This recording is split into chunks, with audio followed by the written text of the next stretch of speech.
بیدار شو ای هموطن، بس است دگر ظلم و ستم.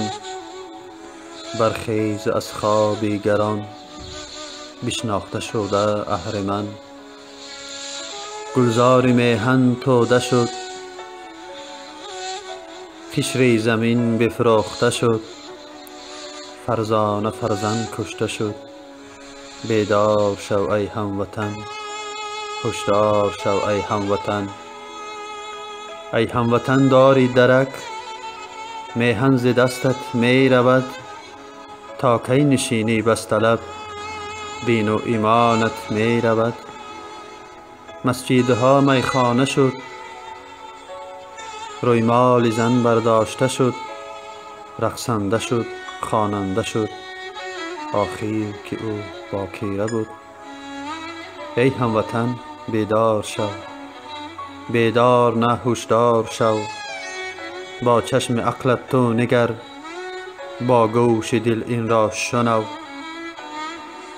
تا کی غلام و بندگی، تا کی غریبی خستگی. یک بار بر حالت نگر، رقصندن رزمنده شو. ای هموطن ناموس کجاست؟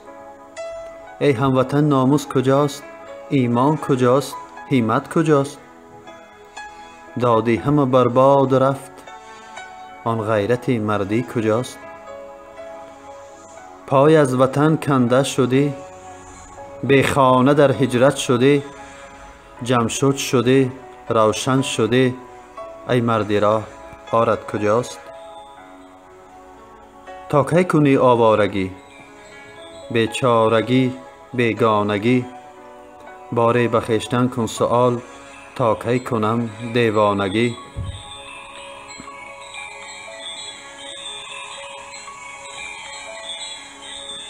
عمر جوان برباد شد، اما ندیدی روز خوش. من خاموشم تو خاموشی، چی فرقی بود تو آدمی؟